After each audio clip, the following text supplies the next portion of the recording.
Bonjour, bienvenue à la chaîne de SwissGuard. Aujourd'hui, nous allons répondre à EMC TV sur les frères de Jésus.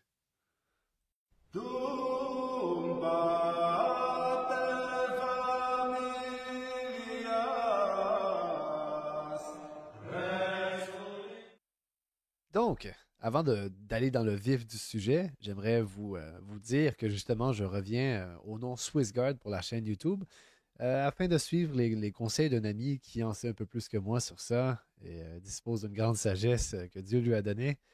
Euh, il m'a suggéré de consolider tous les comptes et justement d'attaquer un peu plus la culture, les erreurs de la culture, de faire un peu plus d'entrevues et de dialogue, de débat. Si quelqu'un se pointe et veut débattre, je suis toujours ouvert à ça. En fait, j'aime ça. J'aime avoir des discussions amicales sur des sujets qu'on peut ne pas être d'accord avec quelqu'un d'autre.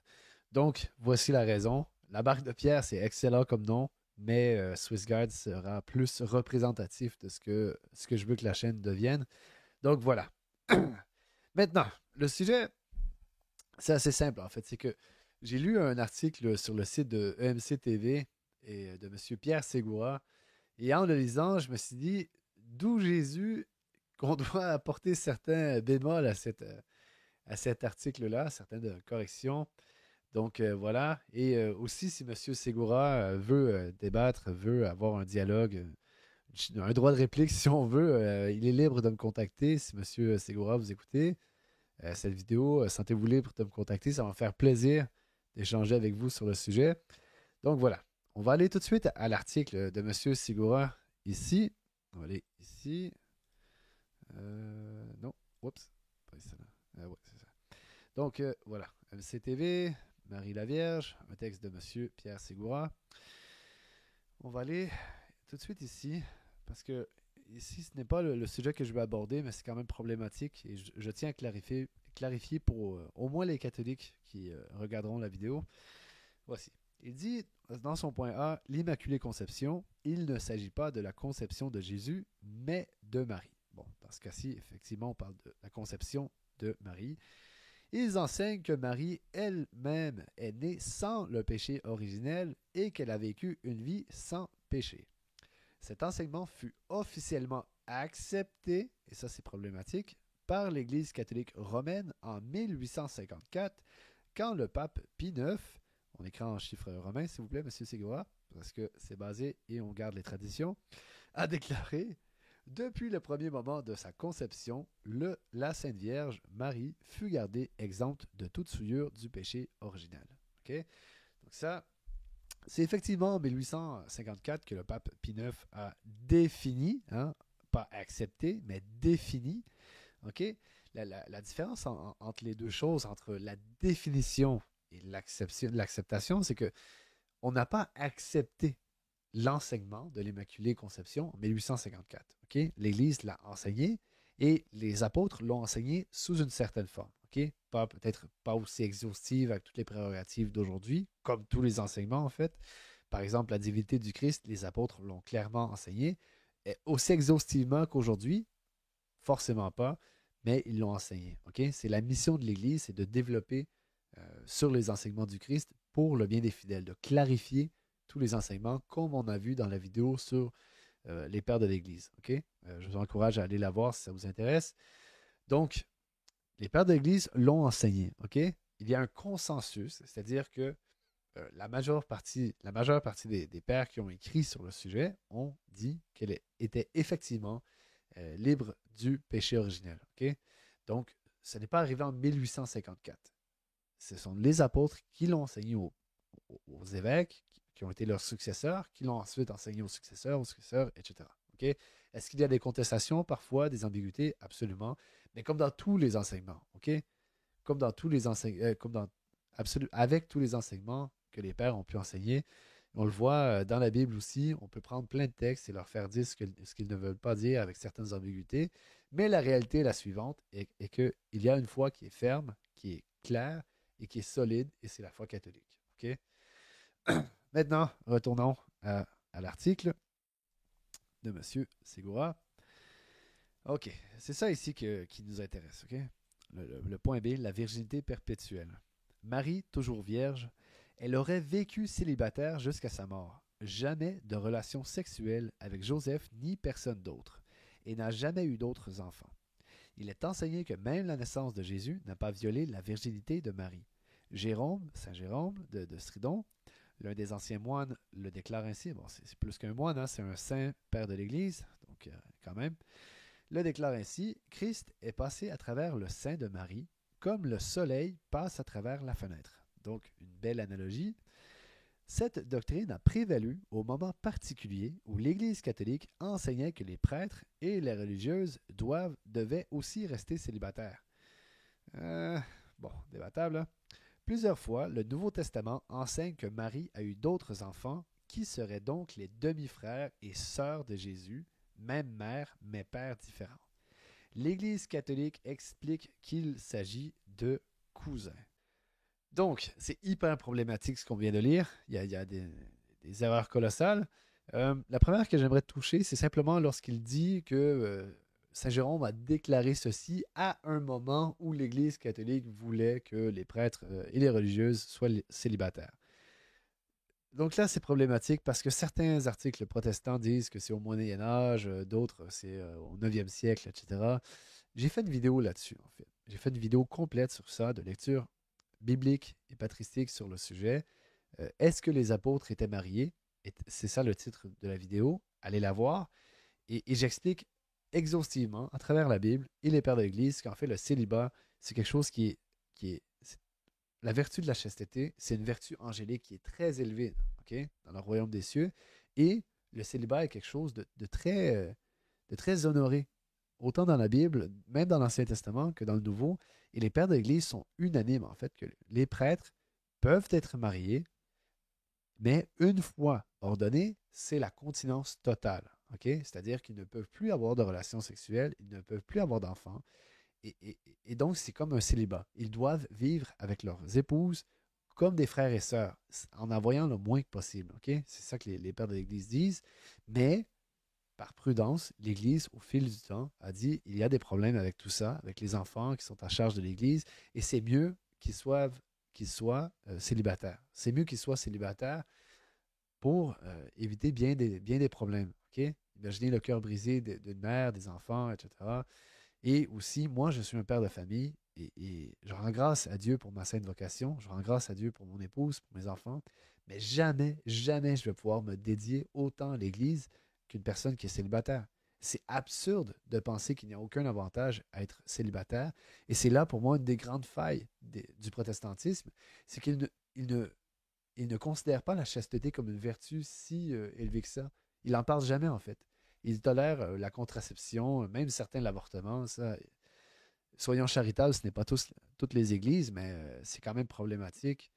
Il n'y a aucun pasteur que j'ai vu dans ma vie dire j'ai fait vœu de célibat par amour pour Dieu. Je cherche la chasteté par amour pour le bon Dieu. Non, ils ont tous des femmes, ils couchent avec comme ils veulent. Donc voilà, c'est pas biblique, ce truc-là. Maintenant, allons aux enfants, aux supposés enfants de Marie. OK? On va lire le passage qui est le passage où ils vont toujours pour justifier, pour faire croire aux gens que Marie a eu d'autres enfants. OK?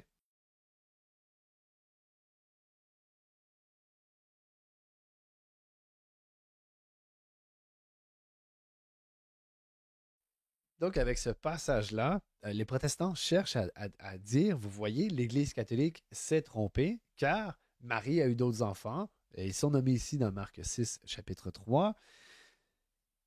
Et ce n'est pas un ah! Vous voyez, ils essaient toujours de dire que l'Église catholique n'a pas raison pour justifier leur 50 000 schismes et toutes les églises sans autorité qu'ils ont.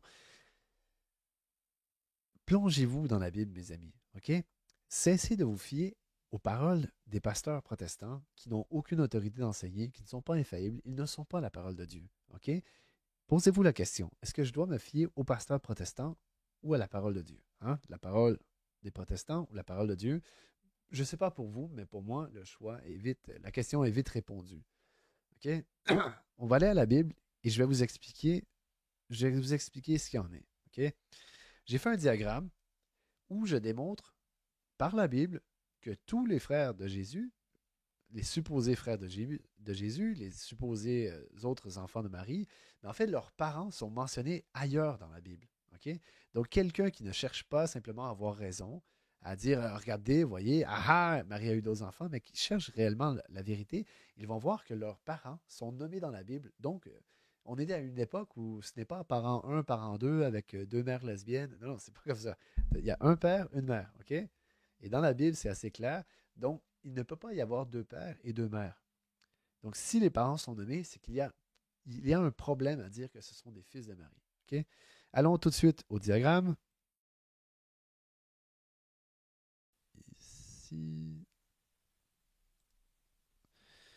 OK. Voilà. OK? Donc là, ici, j'avais écrit des choses de marxiste. Là.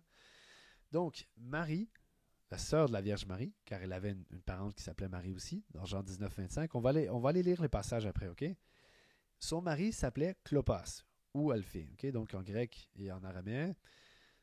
Jean 19, 25, on voit qu'ils sont des époux et qu'ils sont les parents de Jacques le mineur et de Joseph. OK? Dans Matthieu 27, 56 et dans Marc 15, 40, on voit un lien entre ces deux-là. OK? Entre Jacques le mineur, Jude Thaddée, qui est le frère de Simon, qu'on voit dans Marc 6, 3, où implicitement on voit qu'ils sont de la même famille. Okay?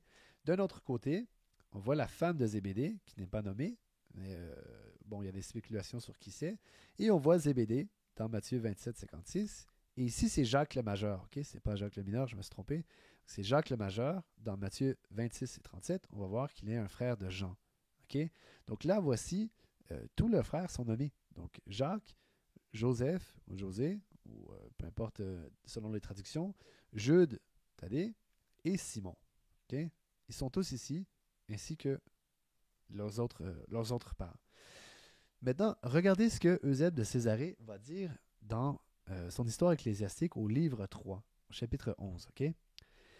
Après le martyre de Jacques et la destruction de Jérusalem qui arriva en ce temps, on raconte que ceux des apôtres et des disciples du Seigneur qui étaient encore en ce monde vinrent de partout et se réunirent en un même lieu avec les parents du Sauveur selon la chair, dont la plupart existaient à cette époque.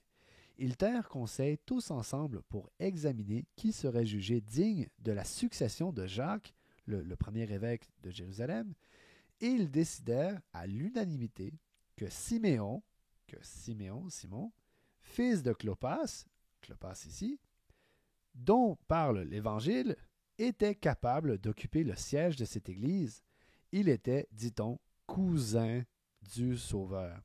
Et Gésippe raconte en effet que Clopas était le frère de Joseph. Donc, c'est assez clair, c'est inévitable en fait, que grâce au diagramme, et ce que Eusèbe de Césarée va dire, en 323, son histoire ecclésiastique, il l'a terminée en 323, donc avant le concile de Nicée, avant la supposée fondation de l'Église catholique par Constantin, donc il n'y a pas d'échappatoire. C'est vraiment ça qu'on dit, ce sont des cousins. Okay? Maintenant, on va aller lire les passages rapidement, simplement pour vous démontrer que ce n'est pas un diagramme fait à partir de rien, mais à partir de la Bible que j'ai fait. Je vais vous montrer ça. On va aller lire immédiatement. Matthieu, chapitre 26, verset 37. Okay? Ayant pris avec lui Pierre et les deux fils de Zébédée, il commença à éprouver de la tristesse et de l'angoisse. Okay? Donc là, Zébédée a deux frères. Ensuite, Matthieu 27, 56. Parmi elles était Marie-Madeleine, Marie, mère de Jacques et de Joseph, et la mère des fils de Zébédée. Okay? Donc, une autre information ici. Ensuite, Marc, chapitre 15, verset 40.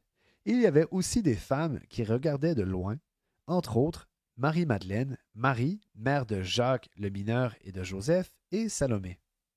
Donc, une autre information. Ensuite, Jean, chapitre 19, verset 25. Près de la croix de Jésus se tenait sa mère et la sœur de sa mère, Marie, femme de Clopas, et Marie-Madeleine. Donc là, on a toutes les informations. On a toutes les informations qu'on a besoin pour établir que les parents des supposés frères de Jésus sont nommés dans la Bible. Et c'est non seulement problématique, mais c'est complètement contraire à la Bible de dire que ces enfants-là sont des fils de Marie. OK? C'est anti-biblique en fait. OK? Ça contredit la parole de Dieu et les pasteurs protestants ne devraient pas aller dans cette route. Ils ne devraient pas faire ça. OK? Maintenant, il y a deux façons par la Bible de démontrer la virginité de la Sainte Vierge Marie, le fait qu'elle n'a pas eu d'autres enfants. Donc la première, c'était de montrer que tous les supposés frères de Jésus, leurs parents sont nommés dans la Bible, donc Marie ne peut pas être leur mère. Et la deuxième façon, c'est d'expliquer la virginité miraculeuse avant, pendant et après l'accouchement à travers la Bible. Okay? Donc, si la Bible enseigne que c'était le cas, qu'elle était vierge avant, pendant et après l'accouchement, ben, c'est qu'il n'y a pas de possibilité d'avoir des frères. Il n'y a pas de possibilité d'avoir d'autres relations sexuelles avec d'autres époux. Écoutez, on n'est pas tous des dépravés sexuels. Okay? Il y a des gens qui ont un amour si grand pour Dieu, une vie de prière si grande, qui s'abstiennent des choses de ce monde. Okay? Et la très sainte Vierge Marie, celle que vous blasphémez à tort et à travers, elle fait partie des gens qui ont aimé le Christ à un point tel qu'elle a fait un vœu de célibat. Okay?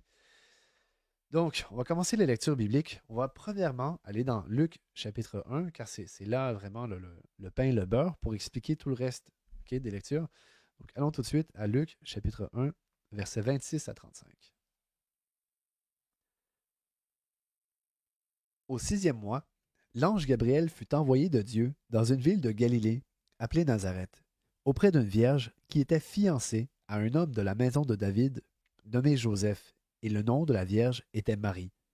L'ange étant entré où elle était, lui dit, « Je vous salue, pleine de grâce, le Seigneur est avec vous. Vous êtes bénie entre les femmes. » Marie, l'ayant aperçue, fut troublée de ces paroles, et elle se demandait ce que pouvait signifier cette salutation. L'ange lui dit, « Ne craignez point, Marie, car vous avez trouvé grâce devant Dieu. Voici que vous concevrez en votre sein, et vous enfanterez un fils, et vous lui donnerez le nom de Jésus. Il sera grand, on l'appellera le Fils du Très-Haut.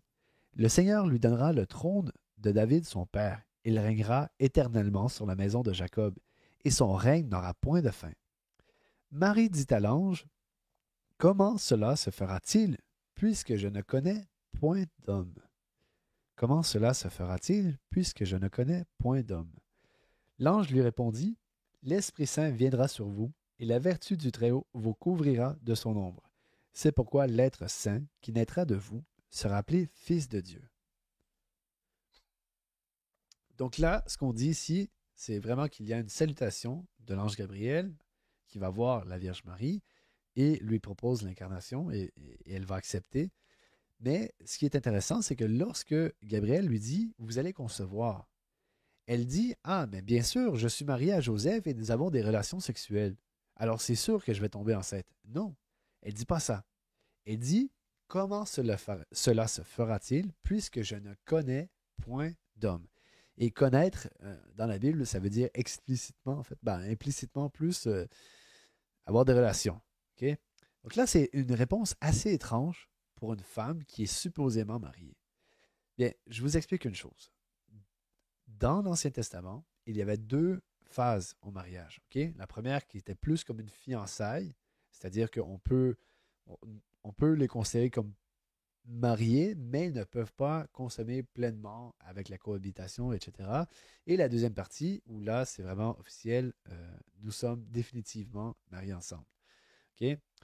Selon la tradition, Marie et Joseph avaient été fiancés comme tels dans la première partie du mariage. Donc, on pouvait dire qu'ils étaient des époux, mais pas au point de consommer. Ils n'ont pas célébré la deuxième partie du mariage. Okay? Donc, il y avait une certaine fiançailles, même on pourrait dire, ils étaient mariés, mais pas dans la plénitude de ce que ça signifie dans l'Ancien Testament. Okay? Ce n'est pas comme nous que nous sommes fiancés, ensuite mariés. Eux autres, leur fiançailles a un peu plus de signification et la plénitude du mariage se retrouve après dans la deuxième cérémonie. Donc, je vous lis ce qu'un scolastique de Syriac a dit sur ce passage. C'est vraiment intéressant. Okay? Donc, il s'appelle Warren H. Carroll. Il va dire de ce passage, le présent grec utilisé pour les paroles de Marie dans Luc chapitre 1 verset 34 correspond au participe actif hébreu et araméen indiquant une condition permanente.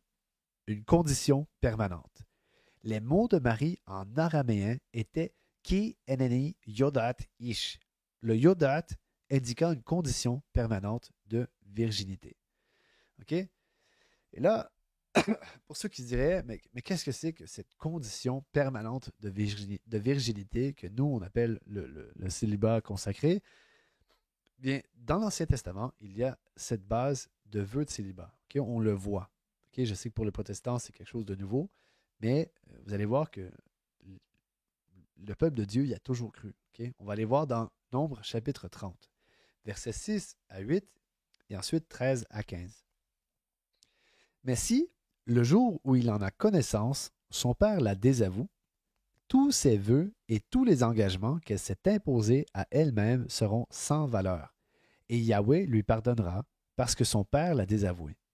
Si elle se marie et que pèse sur elle ses vœux ou une parole imprudemment sortie de ses lèvres par laquelle elle s'est imposée à elle-même un engagement, et si son mari, l'apprenant, garde le silence envers elle le jour où il l'apprendra, ses vœux seront valables, ainsi que ses engagements qu'elle s'est imposés à elle-même.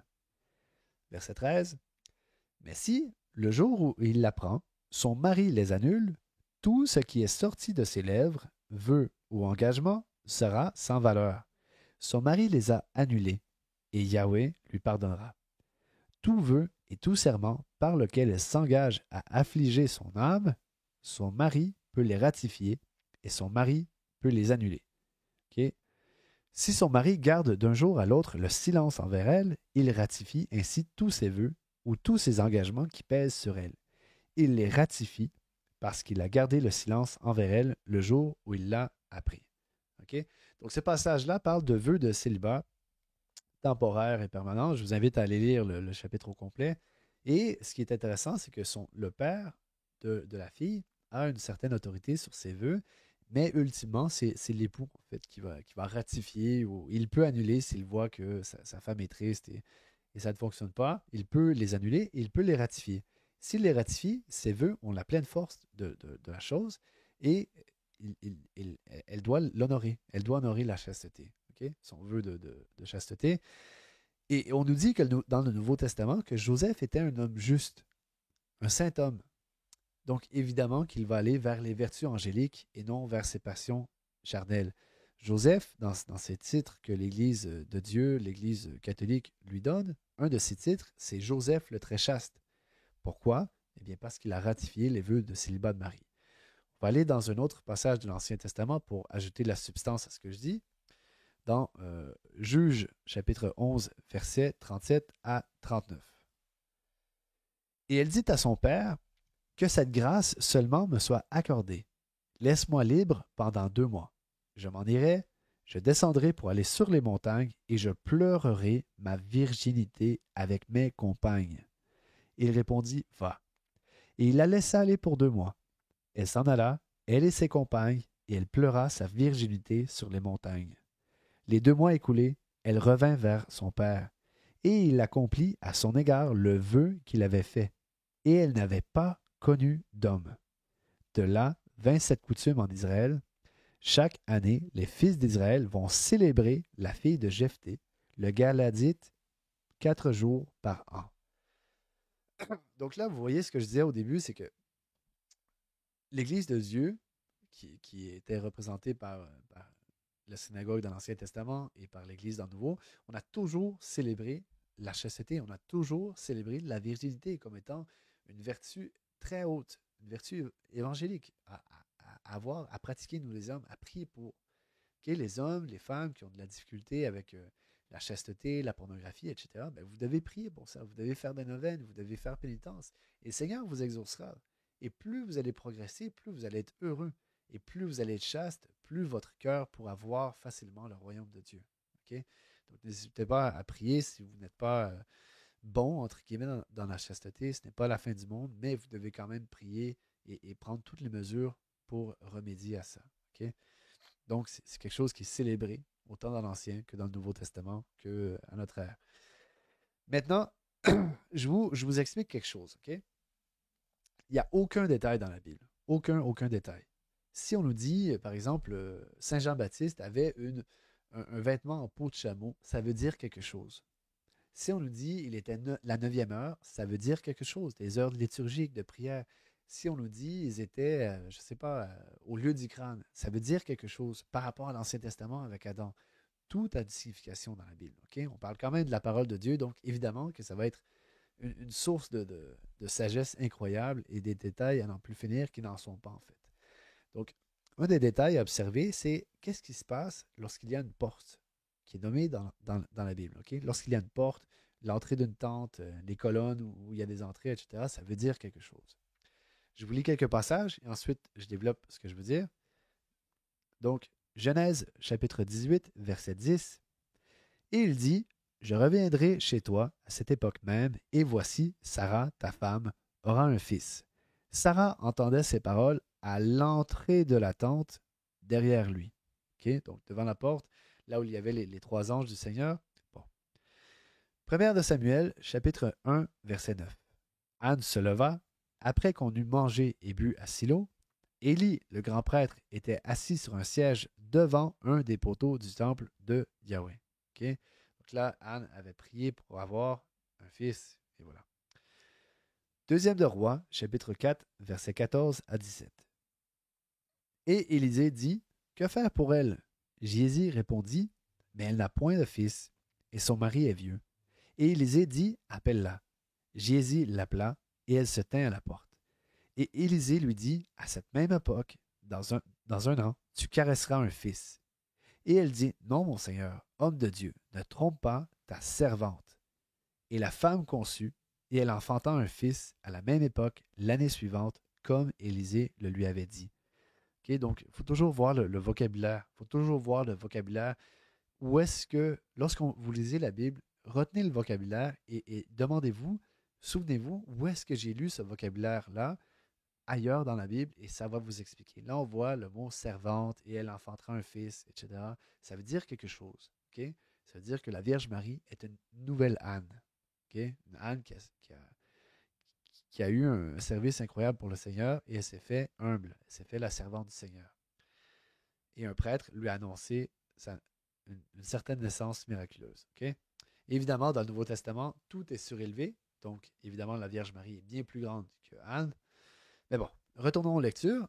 Ézéchiel, chapitre 44, versets 1 à 4. Puis il me fit revenir dans la direction du portique extérieur du sanctuaire qui regardait l'Orient. Il était fermé. Et Yahweh me dit, ce portique sera fermé. Il ne s'ouvrira point, et personne n'entrera par là, car Yahweh, le Dieu d'Israël, est entré par là, et il sera fermé. Quant au prince, comme étant le prince, il s'y assoira pour manger les mets devant Yahweh. Il entrera par le chemin du vestibule, du portique, et sortira par le même chemin. Il me conduisit ensuite dans la direction du portique septentrional, devant la maison, et je vis. Et voici que la gloire de Yahweh remplissait la maison, et je tombais sur ma face. Donc, là, c'est hyper important ce que Ézéchiel dit, ok, donc dans la vision du paradis qu'il a, dans la vision du temple céleste, Dieu dit, ce portique sera fermé, il ne s'ouvrira point, et personne n'entrera par là, car Yahweh, ton Dieu, aura passé par là. Donc, Dieu va passer dans un endroit, et cet endroit sera fermé avant et après son passage, et personne ne pourra passer par là, car Dieu sera passé par là. Ça va être tellement saint que personne ne va pouvoir y toucher. Maintenant, je vous donne la réponse sur ce que je voulais dire tout à l'heure par les portes, les portiques, etc. Si vous avez porté attention, les 4 passages que je viens de lire parlent de naissance. OK? Donc, on parle de naissance miraculeuse, exaucée par prière, etc. OK? Par opprobre, par désir de servir Dieu. Anne, si vous vous souvenez bien, lorsqu'elle a prié le Seigneur, elle a dit, ce ne sera pas pour mon bonheur, mais je vais te le donner. Cet enfant-là sera un prêtre, je vais te le consacrer. Okay? Donc, ce ne sera pas juste un fils. Ce ne sera pas n'importe quel fils. Il va être consacré à Dieu. Et évidemment, ben, le fils de Marie, il va tellement être consacré à Dieu qu'il va être Dieu lui-même. Donc, Ézéchiel 44, si on le jumelle avec les autres passages, démontre que lorsque Dieu entrera miraculeusement par un portique, personne ne va pouvoir passer par là. Et c'est ce qui va se passer avec la Vierge Marie. Comme Dieu aura passé par là et qu'il en sera sorti, personne ne pourra passer par là. On va aller maintenant au Cantique des Cantiques, chapitre 4, verset 12. C'est un jardin fermé que ma sœur fiancée, une source fermée, une fontaine scellée. Et, on peut lire plein de passages, OK? Il y a vraiment des passages à n'en plus finir, mais je ne veux pas que la vidéo soit trop longue, parce que sinon vous ne l'écouterez pas. Mais en gros, il y a plein de passages qui démontrent que il y a, il y a, il y aura un temple de l'Esprit Saint qui sera tellement saint que personne ne va pouvoir y toucher. OK? Dieu va passer par là et elle va être une chose si pure que personne ne pourrait y toucher par la suite. OK? On pourrait faire des lectures avec l'Arche de David où personne n'a pu lui toucher. On se souvient dans 2 de Samuel, chapitre 6, lorsque Osias touche à l'Arche et qu'il meurt, c'est que l'Arche est tellement sainte que personne ne peut y toucher. Mais l'Arche de l'Arche de l'Alliance, elle va être une figure de Marie. OK? Ça, on peut. J'ai fait d'autres lectures bibliques dans Qui est la femme de l'Apocalypse, par exemple. Je vous invite à aller la voir.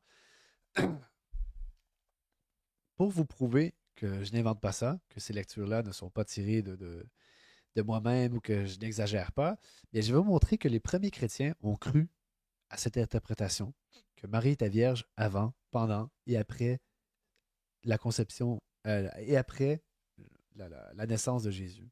OK, ce n'est pas moi qui invente ça, les premiers chrétiens y croyaient. Donc, on va lire premièrement le plus grand des pères de l'Église, OK? Saint Augustin, sur la virginité, au chapitre 4. Il va dire ceci. Ce qui rehausse le mérite de sa virginité, en parlant de la Vierge Marie, ce n'est point que Jésus-Christ, en descendant en elle, soit fait le gardien avant tout contact avant son époux. C'est que cette virginité était déjà par elle consacrée à Dieu avant que le Sauveur l'a choisie pour sa mère, c'est-à-dire qu'elle avait réellement fait un vœu de célibat. C'est là ce que Marie nous fait entendre dans sa réponse à l'ange qui lui annonçait l'incarnation. Comment, dit-elle, cela pourra-t-il se faire puisque je ne connais pas d'homme? Ces paroles supposent clairement que Marie avait déjà voué à Dieu sa virginité. Donc, exactement ce que disait Carol, okay, le scolastique. Mais parce qu'un tel vœu était alors contraire aux mœurs des Juifs, elle dut se marier avec un homme juste, lequel devait non pas lui ravir par violence, mais lui conserver contre toute violence la virginité qu'elle avait vouée. Vous comprenez la sainteté de Joseph aussi? D'ailleurs, elle pouvait se contenter de dire « Comment cela pourra-t-il se faire sans ajouter « Puisque je ne connais point d'homme » Si elle était mariée dans l'attention d'user du mariage, eût-elle demandé comment elle pourrait enfanter le fils qui lui était promis. Dès que, par un prodige éclatant, le Fils de Dieu devait revêtir en elle la forme d'esclave, elle pouvait bien recevoir l'ordre de rester vierge. Mais comme Marie devait servir de modèle aux autres vierges, Dieu ne voulut pas laisser croire que celle-là, seule, devait rester vierge, qui tout en restant vierge aurait mérité de devenir mère. Marie voit donc sa virginité quand elle ignorait encore son futur et miraculeux enfantement.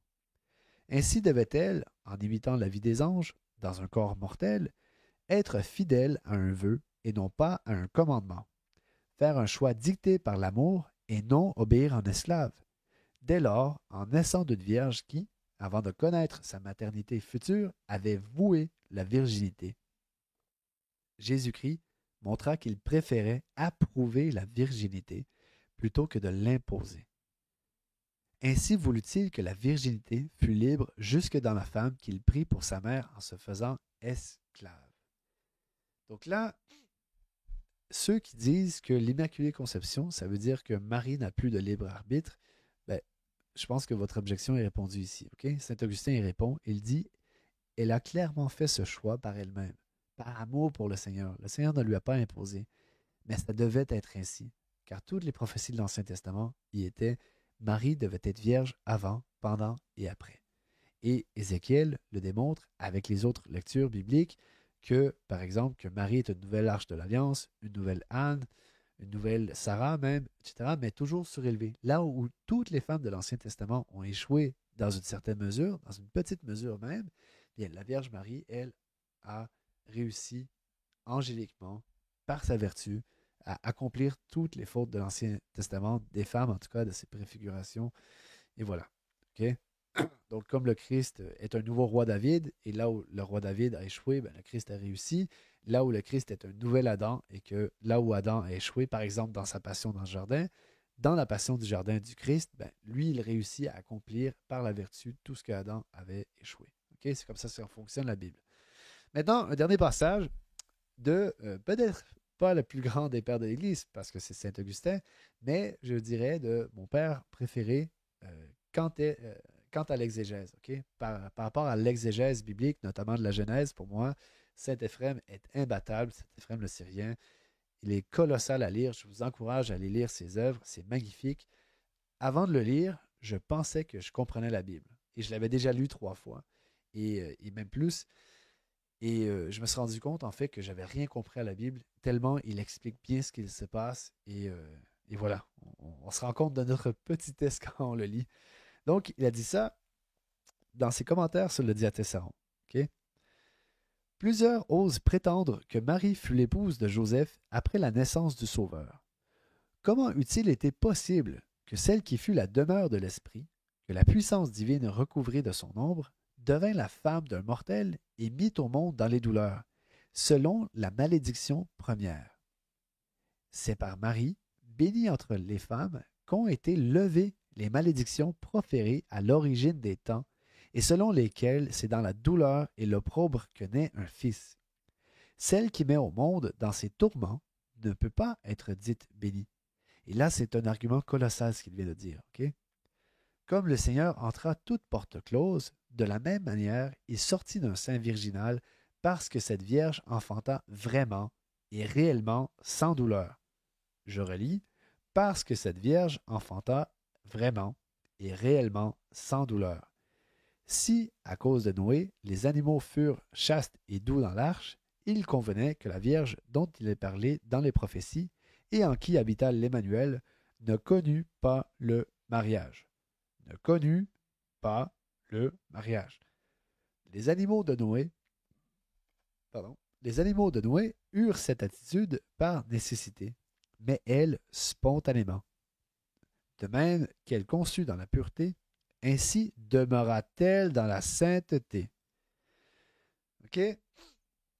Donc là, vous voyez comment les premiers chrétiens ont parlé si hautement de la Vierge Marie, de sa sainteté, et regardez comment les pasteurs protestants parlent de la Vierge Marie. Et vous voyez bien que ça ne marche pas. Ce n'est pas la même interprétation, ni dans la Bible, ni chez les pères, à l'opposé de ce que les pasteurs protestants disent. OK? Les pasteurs protestants disent ah, elle a eu des relations sexuelles avec d'autres hommes après, elle a eu d'autres enfants, Marie n'était pas consacrée, elle était mariée avec Joseph, et on parle d'elle comme une dépravée, en fait. On parle d'elle comme une femme qui s'est remariée, qui a fait sa vie, et qu'elle cherchait le plaisir charnel. Non, non, non, non. Regardez ce que la Bible dit réellement, pleinement. Regardez ce que les pères ont dit réellement, pleinement, et vous allez voir qu'il n'en est rien de tel. Elle était vouée à Dieu jour et nuit. Elle avait voué son célibat. Elle avait fait un vœu. Joseph, qui était un juste, probablement l'homme naturel le plus juste de la Bible, a protégé sa virginité, a ratifié le vœu de célibat que la Vierge Marie avait fait, et il a protégé et servi le Fils de Dieu. Okay? Donc, évidemment, ça ne va pas être n'importe quel homme à qui on va confier le Fils de Dieu. Donc, s'il vous plaît, mes frères, mes sœurs, cessez de croire que la Vierge Marie, Joseph et les autres hommes, c'était des dépravés qui cherchaient à nourrir leur passion. Ce n'en est pas ainsi. Okay? Donc, l'article que M. Sigora a écrit, ça vaut ce que ça vaut. Hein? Vous en ferez vous en ferez ce que vous en voudrez, mais personnellement, la Bible me convainc que la parole de Dieu a raison, les pères de l'Église ont raison, la Vierge Marie a été vierge avant, pendant et après l'accouchement. Et elle n'a pas eu d'autres enfants. Les supposés frères de Jésus sont des cousins, et la Bible est très claire. Le Christ, Dieu, est passé par là, et ce jardin sera scellé, il sera fermé, et aucun homme n'entrera par là, car le Seigneur Dieu est passé par là. Okay? Évidemment, on ne tire pas l'impur du pur. La Vierge Marie était toute pure, évidemment que Dieu ne va pas la laisser se souiller. Et la Vierge elle-même, comme elle est si pure, elle cherche à plaire à son Seigneur par la chasteté, elle ne va pas se souiller. Donc, mes frères et sœurs, j'espère vraiment que ça vous a aidé. J'espère que ça vous aidera à vous rapprocher du bon Dieu, à croire fermement que le Christ nous a laissé une Église qui est une, sainte, catholique et apostolique. Et si on veut être dans le corps du Christ en son entier, sans ambiguïté, c'est dans l'Église catholique que ça se passe. Notre Seigneur n'est pas polygame, il n'a pas plusieurs épouses, il n'en a qu'une seule, et elle est catholique. OK? Donc, voilà, mes frères et sœurs, j'espère que ça vous a aidé. Que le Seigneur vous bénisse. Au nom du Père, du Fils et du Saint-Esprit. Amen.